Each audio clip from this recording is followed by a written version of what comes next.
Welcome to BBC news. బులెటిన్లో ముందుగా headlines.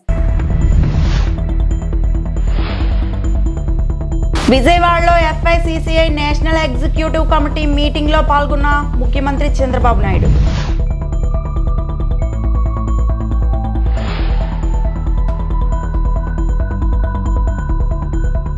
YSRCP కేంద్ర కార్యాలయంలో వైఎస్ జగన్మోహన్ రెడ్డి అధ్యక్షతన పార్టీ విస్తృత స్థాయి సమావేశం.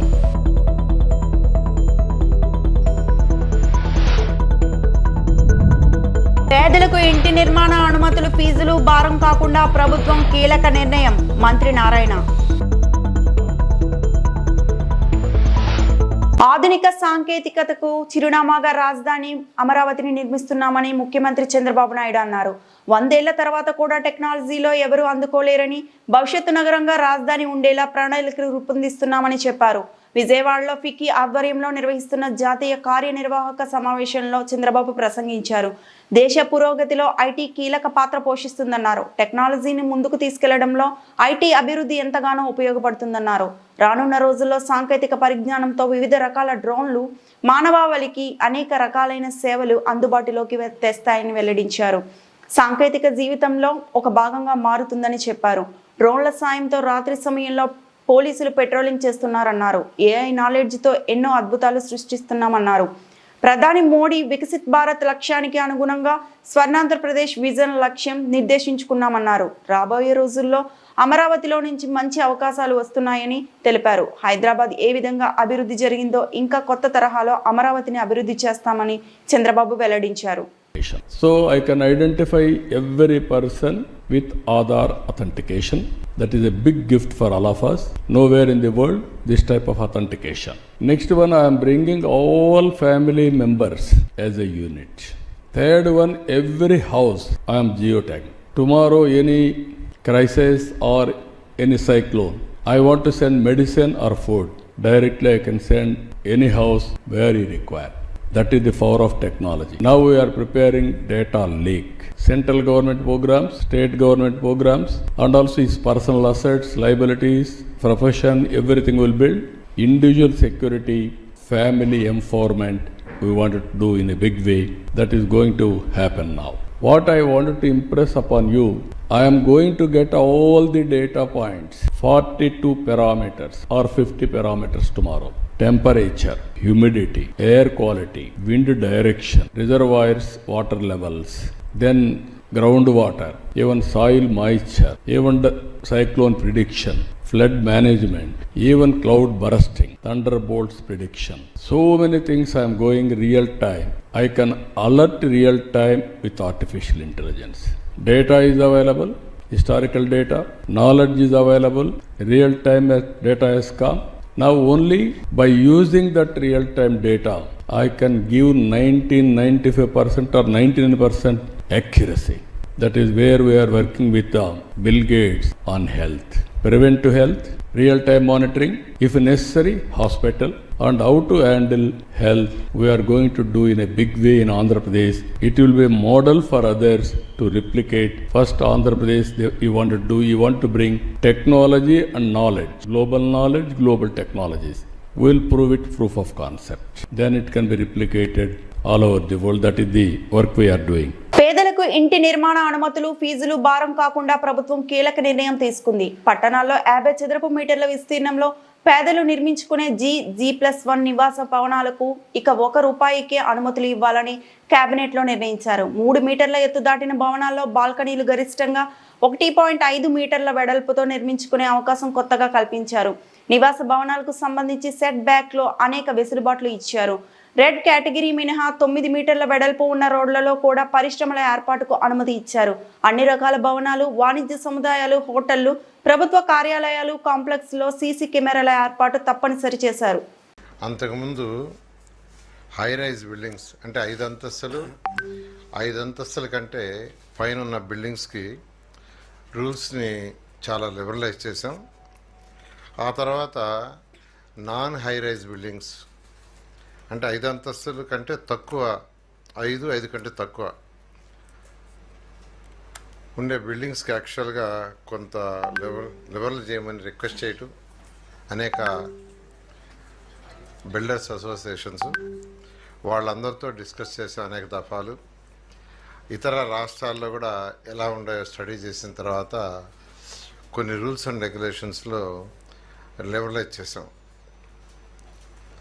వాటిల్లో కొన్ని తీసుకుంటే ఈరోజు ఎవరైనా ఒక బిల్డింగ్ కట్టుకోవాలంటే పర్మిషన్ ఇచ్చిన తర్వాత 10% ఏరియాని మార్టిగేజ్ చేయాలి. బిల్డింగ్ అంతా రూల్స్ అండ్ రెగ్యులేషన్స్ ప్రకారం కరెక్ట్గా కడితే ఆ మార్టిగేజ్ని మళ్ళా రిలీజ్ చేస్తారు. అయితే గవర్నమెంట్ సైట్స్ తీసుకొని ఆ సైట్స్లో కట్టుకుంటుంటే వాళ్ళు కేవలం అఫిడవిట్ ఇస్తే చాలు. అంటే మిగతా వాళ్ళు అయితే రిజిస్ట్రేషన్ మార్టిగేజ్ చేయాలా. గవర్నమెంట్ సైట్స్లో కడుతుంటే ఇన్నాళ్ళు అది ఉండింది, వాళ్ళు రిక్వెస్ట్ చేశారు, దాని మీద యాక్చువల్గా దాన్ని లిబరలైజ్ చేసి ఓన్లీ ఒక అఫిడవిట్ ఇస్తే వాళ్ళని అలౌ చేస్తారు. అదేవిధంగా గ్రౌండ్ నుంచి 3 మీటర్స్ అబవ్ బిల్డింగ్స్కి 1.5 మీటర్ వెడల్పు బాల్కనీ అలౌ చేసాం. ఇన్నాళ్ళు అది లేదు. ఇన్నాళ్ళు బాల్కనీ యాక్చువల్గా అలౌడ్ లేదు.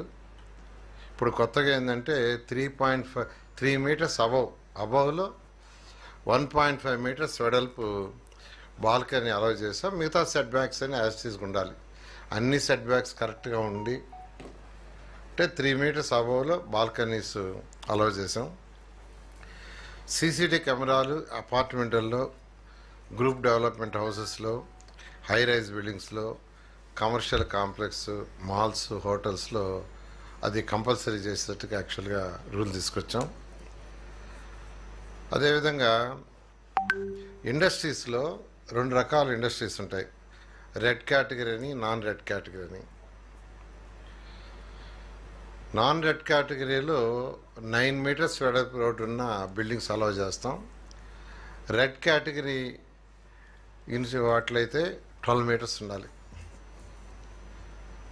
అంటే ఏదైనా ఇన్సిడెంట్స్ అవి జరిగినా ఎస్కేప్ కావటానికి దానికోసంగా 12 మీటర్స్ ఉండాలని పెట్టడం జరిగింది.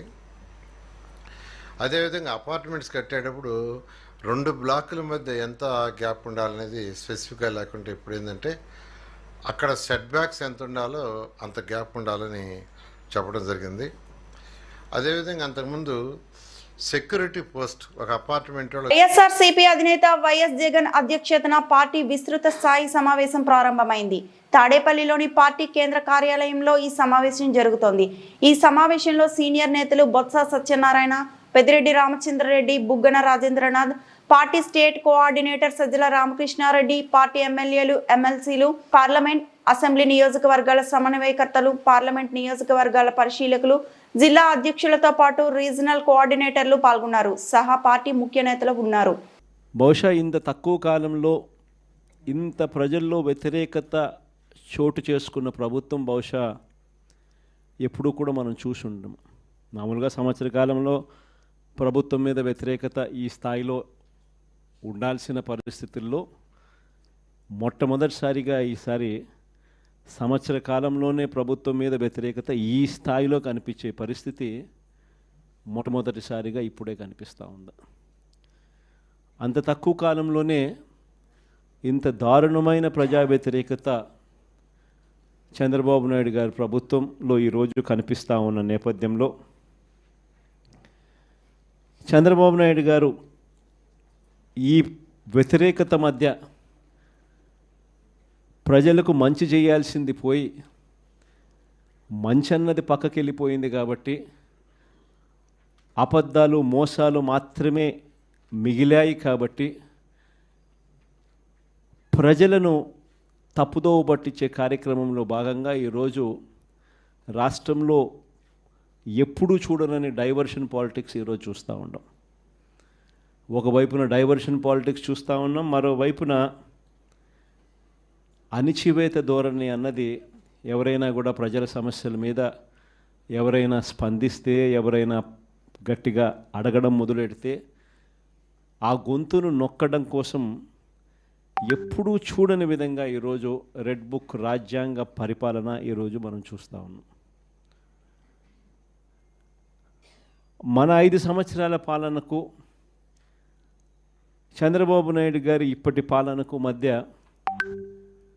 తేడా అన్నది ప్రస్ఫుటంగా ప్రజలకు అర్థమయ్యేట్టుగా ఈ సంవత్సర కాలంలోనే పాలన చూస్తే ఎవరికైనా కూడా ఇట్టే అర్థమయ్యే పరిస్థితి, వ్యత్యాసం అన్నది ఈరోజు ప్రతి ఒక్కరికి కూడా తేడా తెలుస్తూ ఉంది. మన 5 సంవత్సరాల మన కాలంలో ఎప్పుడూ ఇంతకు ముందు జరగని విధంగా వివక్ష లేకుండా, కులం చూడలేదు, మతం చూడలేదు, రాజకీయాలు కూడా చూడలేదు, చివరికి ఏ పార్టీ అని కూడా చూడకుండా మంచి చేసిన ప్రభుత్వం ఒకవైపున మనది కనిపిస్తే, రెండవ వైపున ఇటువైపున ఈరోజు ఈ సంవత్సర కాలంలో కనిపిస్తూ ఉన్నది ఏమిటి అని అంటే, మంచి అన్నది ఎలాగూ లేదు, వివక్షకు తావు ఎలాగూ లేదు. ఎందుకనంటే ప్రతి పథకము ఏ పథకము లేదు కాబట్టి. మరోవైపున పూర్తిగా రెడ్ బుక్ రాజ్యాంగం అమలు చేస్తూ విచ్చలు విడిగా ఈరోజు అన్యాయాలే కనిపిస్తూ ఉన్నాయి. మన ప్రభుత్వంలో ఎప్పుడూ చూడని విధంగా విద్య, వైద్యం, వ్యవసాయం, పారదర్శకత పాలన. పశ్చిమ గోదావరి జిల్లా తాడేపల్లిగూడెం మండలం వీరంపాలెం గ్రామంలో బ్రిడ్జ్ భూమి పూజ కార్యక్రమంలో పాల్గొన్న ఎమ్మెల్యే బోలిశెట్టి శ్రీనివాస్ మాజీ ముఖ్యమంత్రి జగన్మోహన్ రెడ్డిపై ఫైర్ అయ్యారు. రప్పా కోస్తావా జగన్మోహన్ రెడ్డి, నీవు నాయకుడివా, స్టేట్ రౌడీవా? ఎమ్మెల్యే బోలిశెట్టి పేర్కొన్నారు. మేము రప్పాలాడించాలంటే 24 గంటలు చాలు, కానీ మేము రౌడీలము కాదు, మాది ఆ ప్రభుత్వం కాదు. మీ రెపరెపల కుర్చీ మడత పెట్టుకొని ఎక్కడున్నా పెట్టుకోండి. జగన్మోహన్ రెడ్డి అధికారంలో ఉన్నంతసేపు పవన్ కళ్యాణ్ను అరెస్ట్ చేయలేకపోయావు. మేమేమన్నా తప్పు చేశామా? మనీ ల్యాండింగ్ కేసులో ఉన్నామా? దేశద్రోహులం కాదు అంటూ మాజీ ముఖ్యమంత్రిపై మండిపడ్డారు. జడ్పీటీసీలు వస్తున్నాయి, మీ అందరి సహకారం కావాలి, కూటమి నిలబెట్టాలి.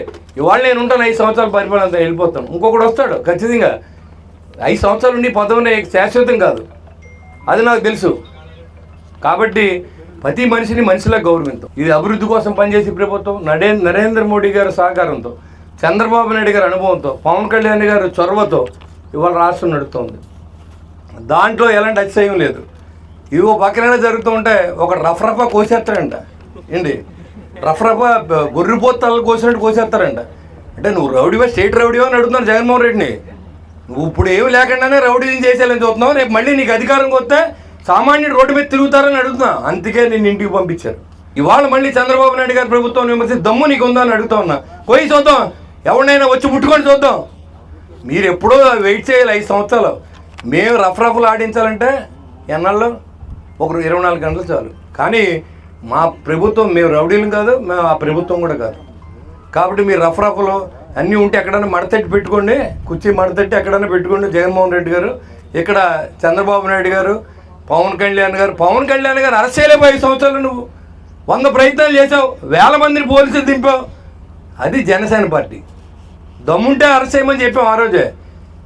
మేము తప్పులు చేసామా, లేదా ఏమన్నా మళ్ళీ ల్యాండరింగ్ కేసులో ఉన్నావా, దేశద్రోహం కేసుల్లో ఉన్నావా, లేదా ఏమన్నా ఖనిజాలు అమ్మేసుకున్నావా? అది వైసీపీ ప్రభుత్వం. ఈరోజు నిరంతరం నరేంద్ర మోడీ గారి సహకారంతో అభివృద్ధి చెందుతూ ఆస్తులు తాకట్టు పెట్టలేదు, మద్యం ఆదాయం తాకట్టు పెట్టలేదు అని నారా చంద్రబాబు నాయుడు అన్నారు. తాకట్టు పెట్టడమే కాదు, అంతకంటే దారుణమైన పని చేశారు. ఆంధ్రప్రదేశ్ ఖనిజాభివృద్ధి సంస్థ అప్పు చెల్లించకపోతే రాష్ట్రానికి సంబంధించిన ఆర్బీఐ ఖాతా నుండి డబ్బులు డ్రా చేసుకునేలా వెసులుబాటు కల్పించారు అని బుగ్గన రాజేంద్రనాథ్ రెడ్డి మాజీ ఆర్థిక మంత్రి పేర్కొన్నారు.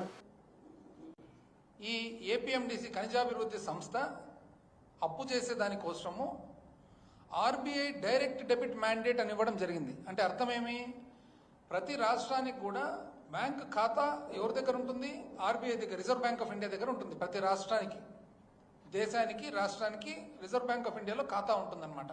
ఎట్లయితే మనందరికి కూడా సేవింగ్స్ అకౌంటు, బ్యాంక్ అకౌంటు ఉంటుందో రాష్ట్రానికి ఆర్బీఐలో ఉంటుంది.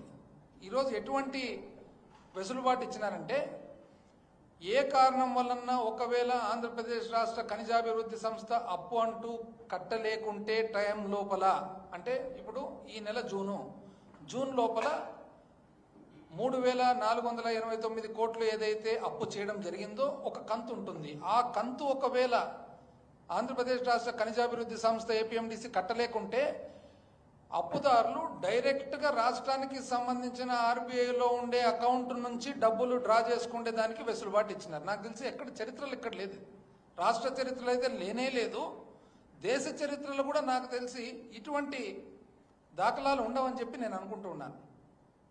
ఎంత అన్యాయం అండి! ఇప్పుడు దీనివల్ల మీరు చేస్తున్నదేమి? రాజ్యాంగ ఉల్లంఘన. రాజ్యాంగంలో 2003, 2004 ఆర్టికల్స్ ఏం చెప్తాయి? ఏ ఒక్క రూపాయి కానీ రాష్ట్ర ఖజానాల నుంచి బయటకు తీసుకోవాలంటే అసెంబ్లీ, ఇప్పుడు అసెంబ్లీకి అంత ప్రాముఖ్యత ఎందుకు? పార్లమెంటుకు అంత ప్రాముఖ్యత ఎందుకు? ఎన్నో బాధ్యతల్లో భాగంగా రాష్ట్రంలో దేశంలో ఉండే ప్రతి పౌరునికి సంబంధించిన ధనము కానీ వారి శ్రేయస్సు కానీ వాళ్ళ చేతిలో పెట్టడం జరుగుతుంది 5 సంవత్సరాల కాలపరిమితి. ఈరోజు 203 ఆర్టికల్ ప్రకారము ఏదైనా కానీ ఒక డిపార్ట్మెంట్కు డబ్బులు రావాలనంటే అసెంబ్లీలో ఎమ్మెల్యేలు ఒకవేళ వాళ్ళు ఓట్ చేస్తేనే, సమ్మతం తెలిపితేనే ఇచ్చేదానికి ఉంటుంది. 204 ఆర్టికల్లో అప్రోప్రియేషన్ బడ్జెట్ సెషన్ అయిపోయిన తర్వాత చివరకు మొత్తము ఈ సంవత్సరానికి ఈ డబ్బులు పరిపాలన చేసేదానికి అవసరం అంటే రాష్ట్ర శాసనసభ ఆమోదం తెలిపిన తర్వాతనే డ్రా చేయడానికి అవకాశం ఉంటుంది. అంతవరకు ఒక్క రూపాయి కూడా డ్రా చేయడానికి అవకాశం ఉంటుంది. ఓన్లీ గవర్నర్ గారికి ప్రత్యేకమైన కోర్టుకు సంబంధించినవి తప్ప మిగతా ఎక్కడ కూడా ఒక రూపాయి తీసుకునే దానికి అవకాశం ఉండదు. ఏపీలో ప్రభుత్వ పాఠశాలలు జాయిన్ అవ్వండి అంటూ ఉపాధ్యాయులు రోడ్డెక్కి ప్రాధేయపడాల్సిన పరిస్థితులు నెలకొన్నాయి. కానీ ప్రతి చోట ఉపాధ్యాయ పిల్లలు మాత్రం కార్పొరేట్ స్కూల్లో చదువుతూ ఉంటారు. అధికారులు ముందు ప్రభుత్వ ఉపాధ్యాయులుగా ఉన్న పిల్లలను ప్రభుత్వ స్కూల్లో జాయిన్ చేసేలా చూడాలని పలువురు కోరుతున్నారు. అలాగే అమ్మఒడి పథకం ప్రభుత్వ పాఠశాలలో చదివే పిల్లలకు ఇస్తేనే పాఠశాలల పరిస్థితి మెరుగుపడే అవకాశం ఉంటుందని మరికొందరు వాపోతున్నారు. ప్రధానోపాధ్యాయుడు మోడల్ ప్రైమరీ స్కూల్, లక్ష్మీనగర్ ఈ బ్లాక్, గోపాలపట్నం మండలం, విశాఖపట్నం జిల్లా. మన పాఠశాలలో అడ్మిషన్లు జరుగుతున్నవి. మన పాఠశాల ప్రత్యేకతలు: 100% ఇంగ్లీష్ మీడియం. మన స్కూలు మోడల్ స్కూల్గా ఎంపిక చేయబడినది. మన పాఠశాలలో 5 తరగతులకు 5 గదులు ఉన్నాయి. 5 తరగతులకు 5గురు అర్హత గల అనుభవజ్ఞులైన టీచర్లు ఉన్నారు. అన్ని గదులకు విద్యుత్ సదుపాయం కలదు. అన్ని గదులలో ఫ్యాన్ల సౌకర్యము ఉన్నది. విద్యార్థులు కూర్చోవడానికి అనువైన బెంచీలు ఉన్నాయి. మన పాఠశాలలో విశాలమైన ఆట స్థలము, ఆడుకోవడానికి ఆట వస్తువులు ఉన్నాయి. పరిశుభ్రమైన వాతావరణంలో వంటగది, భోజనశాల ఉన్నాయి. విద్యార్థులకు పరిశుభ్రమైన టాయిలెట్లు, రన్నింగ్ వాటర్ సదుపాయము ఉంది. టాయిలెట్ల క్లీనింగ్ ఆయా ఉంది. విద్యార్థులు తాగడానికి స్వచ్ఛమైన ఆర్ఓ వాటర్ సదుపాయం కూడా ఉంది. మన పాఠశాలలో ఆటల పోటీలు నిర్వహిస్తున్నాము. నైతిక విలువలతో కూడిన విద్యను బోధించడం జరుగుతుంది. విద్యార్థులకు పాఠశాలలో పుట్టిన తేదీలు కూడా నిర్వహించడం జరుగుతుంది. చదువులో వెనుకబడిన విద్యార్థులకు ప్రత్యేక తరగతులు నిర్వహించబడుతుంది. మన పాఠశాల పూర్తిగా ఇంగ్లీష్ మీడియంలో మార్చబడింది. విద్యార్థుల ప్రగతిని ఎప్పటికప్పుడు వాట్సాప్ గ్రూపులో పేరెంట్స్కు తెలియజేయబడుతుంది. ప్రతి నెల తల్లిదండ్రుల సమావేశము, 2 నెలలకు ఒకసారి పేరెంట్ కమిటీ సమావేశము నిర్వహించడం జరుగుతుంది. మన పాఠశాలలో ఎటువంటి ఫీజులు లేవు. విద్య నేర్చుకునే అవకాశం పూర్తిగా ఉచితం. ప్రతి గురువారము విద్యార్థులకు రక్తహీనత రాకుండా IFA టాబ్లెట్లు ఇవ్వడం జరుగుతుంది. సంవత్సరానికి 2 సార్లు డీవార్మింగ్ టాబ్లెట్లు, ఆల్బెండజోల్ టాబ్లెట్లు ఇవ్వడం జరుగుతుంది. ప్రతి నెల డాక్టర్లచే విద్యార్థులకు వైద్య పరీక్షలు నిర్వహించడం జరుగుతుంది. ప్రత్యేక అవసరాలు గల పిల్లలు అనగా చూపు తక్కువ గల వారికి, మాటలు బాగా రాని వారికి, సరిగా నడవలేని వారికి, మానసికంగా వెనుకబడిన వారికి భవితా సెంటర్ను ఏర్పాటు చేయడం అనేది. మన స్కూలుకు రండి, విద్యార్థుల ప్రగతిని పరిశీలించండి, మీ పిల్లలను మన బడిలో చేర్చండి, మన పాఠశాల అభివృద్ధికి సహకరించండి.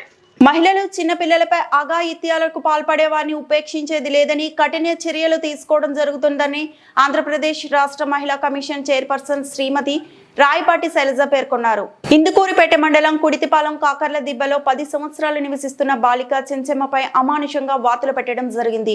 అలాగే కనుపర్తి వద్ద 8 సంవత్సరాల బాలికపై జరిగిన అఘాయిత్యాలకు సంబంధించి క్షేత్రస్థాయిలో పరిశీలన నిమిత్తం స్థానిక అపోలో హాస్పిటల్ మరియు ప్రభుత్వ సర్వజన ఆసుపత్రిలో బాధితులను పరామర్శించారు. అదేవిధంగా ప్రభుత్వ సర్వజన ఆసుపత్రిలో ఉన్న వన్ స్టాప్ సెంటర్ను తనిఖీ చేశారు. అనంతరం స్థానిక రోడ్ల భవనాల శాఖ అతిథి గృహంలో నిర్వహించిన పాత్రికేయుల సమావేశంలో ఆమె మాట్లాడుతూ 10 సంవత్సరంలో చెంచలమ్మను వారి తల్లిదండ్రులు ఉపాధి నిమిత్తమై దూర ప్రదేశానికి వెళుతూ తెలిసిన వారి దగ్గర ఉంచడం జరిగిందని, అయితే వారి పక్కింట్లో సెల్ ఫోన్ దొంగతనం జరిగిందనే నేపథ్యంలో మూఢ నమ్మకాలను పోయి జ్యోతిష్యులు మాట విని పక్కింట్లోని చిన్న పాపను దొంగలించిందని, అభూత కల్పనని సృష్టించి ఆ అమ్మాయిని చిత్రహింసలకు గురి చేయడం జరిగిందన్నారు.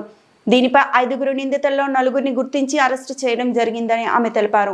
అదేవిధంగా కనుపర్తిపాడులో జరిగిన అఘాయిత్యానికి సంబంధించి నిందితుడిని తక్షణమే పోలీసులు జరిగిందని ఈ విషయంలో చిన్నారి బాలిక చూపిన తెగువ అభినందనీయమని తెలిపారు. ఈ సందర్భంగా పాత్రికేయులు స్పందించిన పలు ప్రశ్నలకు ఆమె స్పందించి తగు సమాధానాలు అందించారు. 10 ఏళ్ల పాప మీద అంటే వాతలు వేడి ఇది గెరిటె కాల్చి వాతలు అంటే రీజన్ ఏంటంటే అది ఎవరిదో సెల్ ఫోన్ పోయింది, ఎవరో జ్యోతిష్కుడు అంట మీ ఇంట్లో పాప ఉంది తీసాడని చెప్పాడంట. అది ఎంత ఇదండి, అసలు ఎవరన్నా ఆ విధంగా ఆలోచిస్తారా? ఆధారాలు లేవు, ఏమీ లేవు, కేవలం ఆ జ్యోతిష్కుడు చెప్పాడు ఆ పాపే తీసుంటుంది మీ ఇంట్లో అని చెప్పి కనీసం పాపకి మాట్లాడే అవకాశం ఇవ్వకుండా, చెప్పే అవకాశం కూడా ఇవ్వకుండా వేడి గరిటె తీసుకొని కాల్చి మూతి మీద, చేతుల మీద, కాళ్ళ మీద వాతలు పెట్టారంటే ఎంత అమానుషమో మనందరం కూడా ఆలోచించాలి. పాప పేరెంట్స్ ఇక్కడ ఉండరు, వాళ్ళని చుట్టాల ఇంటి దగ్గర వదిలిపెట్టి వాళ్ళు ఎక్కడో బతుకు తెరువు కోసం వేరే చోటుకు వెళ్ళారు. అలాంటి పాప కనీసం స్కూల్కి కూడా వెళ్ళట్లేదంట.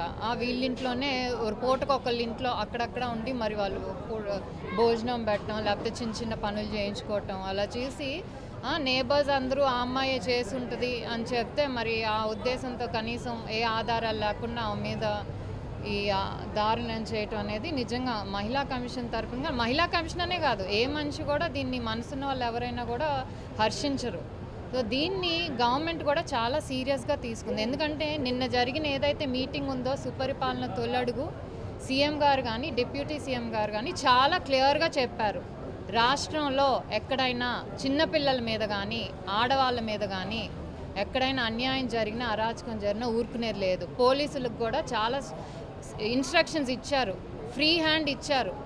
ఎవరైనా సరే వాళ్ళని మీరు వెంటనే శిక్షించాలి, కేసు పెట్టాలి, ఇలాంటివి జరగకూడదు రాష్ట్రంలో. ఎందుకంటే ఇది ప్రో విమెన్ గవర్నమెంట్, విమెన్ అంతా వాళ్ళ సొంత కాళ్ళ మీద నిలబడాలి. చిన్నపిల్లలు కూడా ప్రతి ఒక్కళ్ళు స్కూల్కి వెళ్ళాలి అనే ఉద్దేశంతో ఉన్న ప్రభుత్వం ఇది. సో ఇలాంటివి ఎక్కడా కూడా జరగకుండా చూసే బాధ్యత గవర్నమెంట్ తీసుకుంటుంది. దాంట్లో భాగంగా పోలీసులు కూడా ఫ్రీ హ్యాండ్ ఇచ్చారు. ఇలాంటివి ఎక్కడ జరిగినా కూడా పెద్దవాళ్ళైనా సరే, చిన్నవాళ్ళైనా సరే, ఏ పార్టీ అయినా సరే బయాస్ అనేది ఉండదు. ప్రతి ఒక్కళ్ళు ఎవరైనా అన్యాయం చేస్తుంటే వాళ్ళు శిక్షకి అర్హులు. ఆ మెసేజ్ చాలా క్లియర్గా నిన్న అందరికీ ఇచ్చారు. సో దానిలో భాగంగా ఇక్కడ మేము వచ్చి పాపను చూసాము. అల్లవరం మండలం కొమరగిరి పట్టణంలో నకిలీ మద్యం తయారు చేస్తున్న 8 మంది ముఠా సభ్యులను ఎక్సైజ్ అధికారులు అరెస్టు చేసి మీడియా ముందు ప్రవేశపెట్టారు. ఈ సందర్భంగా ప్రొహిబిషన్ అండ్ ఎక్సైజ్ శాఖ అసిస్టెంట్ కమిషనర్ రేణుక మాట్లాడుతూ ఎస్సీ బ్లాక్ పేరుతో నకిలీ మద్యాన్ని తయారు చేసి బెల్ట్ షాపులకు విక్రయిస్తున్నట్లు గుర్తించామన్నారు. ఘటనా స్థలంలో 1065 లీటర్ల నకిలీ మద్యం, 6000 ఖాళీ మద్యం సీసాలు, 6000 మూతలు, 6000 ఏసీ బ్లాక్ లేబుల్స్, రంగు కోసం వాడే క్యారమిల్, నకిలీ మద్యం తయారీకి వినియోగించే యంత్రాన్ని స్వాధీనం చేసుకున్నామన్నారు. ఎవరికీ అనుమానం రాకుండా హైదరాబాద్ నుండి స్పిరిట్ను కొరియర్ సర్వీసుల ద్వారా రప్పిస్తున్నారని తెలిపారు. తయారు చేసిన నకిలీ మద్యం ఒక్కొక్క బాటిల్ 80 రూపాయల నుండి 120 రూపాయల వరకు విక్రయిస్తున్నారని ఆమె వెల్లడించారు. పరారీలో ఉన్న 2 కీలక నిందితుల కోసం ప్రత్యేక బృందాలు గాలిస్తున్నాయన్నారు. గతంలో వీరు పుదుచ్చేరి యానం నుండి నాన్ డ్యూటీ పెయిడ్ మద్యాన్ని తీసుకువచ్చి ఆంధ్రాలో అమ్మిన నేర చరిత్రను కలిగి ఉన్నారన్నారు. దాదాపు 1065 లీటర్ల స్పూరియస్ లిక్కర్ని ఇక్కడ కొమరగిరి పట్టణంలో డిటెక్ట్ చేయడం జరిగింది. ఒక అబాండన్డ్ హౌస్లో కొమరగిరి పట్టణంలో ఒక 4 ముద్దాయిల్ని ఇన్వాల్వ్ చేస్తూ అక్కడ 1065 లీటర్ల స్పూరియస్ లిక్కరు, అలాగే 6000 empty bottles, 6000 caps, 6000 fake labels, ఇక్కడ ఏవైతే ఉన్నాయో ఫేక్ లేబుల్స్ అవి సీజ్ చేయడం జరిగింది. వీటికి సంబంధించి ఈ ఏసీ బ్లాక్ అనే లిక్కర్ అండి, ఇది ఫేక్ లిక్కర్. ఇది మనం డ్యూటీ పెయిడ్ లిక్కర్ కాదు. ఇది ఆంధ్రప్రదేశ్ గవర్నమెంట్ వాళ్ళు డిస్టిలరీస్లో అలౌ చేసిన లిక్కర్, ప్రొడక్షన్ చేసిన లిక్కర్ అయితే కాదు. ఇది వీళ్ళు హైదరాబాద్ నుంచి ఒక స్పిరిట్ క్యాన్స్తోని, ఇట్లా ఏవైతే ఉన్నాయో మీకు వైట్ క్యాన్స్ కనిపిస్తున్నాయో అలా క్యానులతో కొరియర్ సర్వీసెస్ ద్వారా ఇక్కడికి క్యాన్స్ తెప్పించుకొని వాటిలో క్యారమెల్ ఇవి కలుపుకొని ఇక్కడే ఆ మెషిన్లో బాటిలింగ్ చేయించి ఈ బాటిల్స్ని ఇక్కడే సప్లై చేయడం జరుగుతుంది. ఈ కేసుకి సంబంధించి కీలకమైన వ్యక్తుల్ని ఇప్పటికే అరెస్ట్ చేయడం జరిగిందండి. దాదాపు 8 మందిని ఇప్పటి వరకు అరెస్ట్ చేయడం జరిగింది. ఇంకో 2 ఉన్నారండి ఎట్ టు బి అరెస్టెడ్. పాలకొల్లులో ఒక వ్యక్తి ఉన్నారు, అతన్ని కూడా ఇంకా అరెస్ట్ చేయాల్సి ఉంది. అలాగే హైదరాబాద్లో ఇంకో వ్యక్తి ఉన్నారు, వాళ్ళని కూడా అరెస్ట్ చేయాల్సి ఉంది. వాళ్ళిద్దరూ కీలక వ్యక్తులుగా మా ఇన్వెస్టిగేషన్లో ఇప్పటి వరకు నిర్ధారించడం జరిగింది. ఇప్పటి వరకు ఇక్కడ అరెస్ట్ అయిన వాళ్ళలో వచ్చేటప్పటికి మాకు మెయిన్ పర్సన్స్ వచ్చేటప్పటికి నురుకుర్తి శ్రీనివాస్, సత్యనారాయణ గారి కుమారుడు, 38 సంవత్సరాలు సుమారు ఉంటాయి, కాజులూరు గ్రామస్తుడండి. కాజులూరులో దుద్దుకూరు అనే గ్రామానికి సంబంధించిన వ్యక్తి. ఈ నురుకుర్తి శ్రీనివాస్ అనే అతను ఈ హైదరాబాద్లో ఉన్న వ్యక్తితో మాట్లాడి అక్కడ నుంచి ఇక్కడ ఉన్న వాళ్ళకి పరిచయం చేస్తూ బొర్రా సత్య అప్పారావు అని మాచవరం గ్రామస్తుడు అతను, మరియు పిల్లా శ్రీనివాసు ఎలియాస్ వెంకన్న చింతాడుగురు వాస్తవ్యులు, వీళ్ళంతా కలిసి పాలకొల్లులో చిన్ని ఎలియాస్, పులి రోషద్ శీతల్ అనే వ్యక్తి, వీళ్ళందరూ కలిసి ఇంతకు ముందర గత 2 సంవత్సరాల క్రితమో లేకపోతే సంవత్సరం క్రితమో వీళ్ళంతా ఈ స్పూరియస్ లిక్కర్కి యానం నుంచి ఎన్డీపీఎల్కి తెచ్చుకొని మన బాటిల్స్లో, అంటే ఫేక్ ఎంటీ బాటిల్స్లో తీసుకొస్తూ ఫేక్ లిక్కర్ని తయారు చేస్తూ వీళ్ళు ఆ అలవాటు ఉండడం వల్ల ఇప్పుడు కొత్తగా స్పిరిట్ని కూడా తీసుకొచ్చి ఇక్కడ ఈ ఏసీ బ్లాక్ అనే లిక్కర్ని తీసుకొచ్చి అమ్మడం జరుగుతుంది. మాకు ఇక్కడ వచ్చిన ఇన్ఫర్మేషన్ సమాచారం మేరకు మాకు ఒక కేసు దొరికింది ముందర. ఒక 48 బాటిళ్ళు, ఇంకొక 12 బాటిళ్ళు ఒక 2 వ్యక్తుల దగ్గర దొరికాయి. సో వాళ్ళ దగ్గర నుంచి వెనక బ్యాక్వర్డ్ లింకేజ్కి వెళ్ళేటప్పటికి మాకు ఈ గొడౌన్ సీజ్ చేయడం జరిగింది. ఆ గొడౌన్లో ఇందాక మీకు చెప్పినట్టుగా 6000 క్యాప్స్, 6000 ఎంటీ బాటిల్స్, అలాగే 1065 లీటర్ల స్పూరియస్ లిక్కర్ని సీజ్ చేయడం జరిగిందండి. డాక్టర్ బిఆర్ అంబేద్కర్ కోనసీమ జిల్లా కొత్తపేట నియోజకవర్గం కొత్తపేట మండలం మందపల్లి ప్రముఖ శ్రీ మందేశ్వరి శనేశ్వరి స్వామివారి ఆలయ నూతన అసిస్టెంట్ కమిషనర్ కార్యనిర్వహణాధికారిగా దారపురెడ్డి సురేష్ బాబు ఈ రోజు బాధ్యతలు స్వీకరించారు. ఈ సందర్భంగా ఆయన మీడియా సమావేశంలో మాట్లాడుతూ ఆలయ విశిష్టతను కాపాడుతూ భక్తులకు ఎటువంటి ఇబ్బందులు కలగకుండా సౌకర్యాలు కల్పిస్తూ ఆలయ అభివృద్ధికి కృషి చేస్తానని సురేష్ బాబు అన్నారు. నమస్కారం అండి. ఈరోజు బిఆర్ అంబేద్కర్ కోనసీమ జిల్లా కొత్తపేట మండలం మందపల్లి గ్రామంలో వేంచేసిన శ్రీ మందేశ్వర, అంటే శనీశ్వర అంటారు, మందేశ్వర స్వామి దేవస్థానం అసిస్టెంట్ కమిషనర్గా నేను ఇవాళ ఛార్జ్ తీసుకున్నానండి. మీ అందరికీ తెలియజేసింది ఏమంటే, ఈ శనీశ్వరుడుకే స్థాపించబడిన ఈ శివలింగానికి స్వచ్ఛమైన నువ్వుల నూనెతో అభిషేకించే భక్తుల కోరికలు తీరతాయండి. ఇక్కడ భక్తులందరికీ, వచ్చిన భక్తులందరికీ ప్రత్యేక సదుపాయాల మీద నేను ప్రత్యేక దృష్టి పెట్టాను, మౌలిక వసతుల మీద దృష్టి పెట్టాను. గౌరవనీయులు ఎమ్మెల్యే బండారు సత్యానందరావు గారు కూడా ప్రత్యేకమైన దీని మీద దృష్టి పెట్టి తగిన చర్యలు తీసుకోమని నన్ను ప్రోత్సహిస్తున్నారు. ఆయనకి ఎమ్మెల్యే గారు కూడా నా ప్రత్యేక కృతజ్ఞతలు. ఈ మందేశ్వర స్వామి దేవస్థానం యందు శని త్రయోదశి పర్వదినాలలో వచ్చి అక్టోబర్లో వచ్చినాయండి. ఆ శని త్రయోదశికి భక్తులందరికీ ప్రత్యేక సదుపాయాలు కల్పించడానికి తీవ్రంగా కృషి చేస్తున్నాము డిపార్ట్మెంట్ పెద్దలతోటి. ఇక్కడ ప్రత్యేకంగా అభిషేక మండపం కడదామని ప్లాన్ చేస్తున్నామండి. వచ్చే పుష్కరాల నిధులు కూడా తీసుకుని అభిషేక మండపం, భక్తుల విశ్రాంతి గదులు, భక్తుల యొక్క బ్యాగులు కానీ ఇతర సామాగ్రి కానీ దాయడానికి ప్రత్యేక డార్మిటరీ హాల్స్ అలాంటి నిర్మాణం చేయడానికి చూస్తున్నామండి. వెనకాల కూడా ఒక ఆఫీస్ రూమ్ కట్టడానికి చూస్తున్నాము. భక్తుల దృష్టిలో పెట్టుకుని ప్రత్యేకమైన దృష్టి ఎమ్మెల్యే గారి చొరవతో ప్రత్యేకంగా నేను తీసుకుంటున్నానండి. ఈ వార్తలు ఇంతటితో సమాప్తం.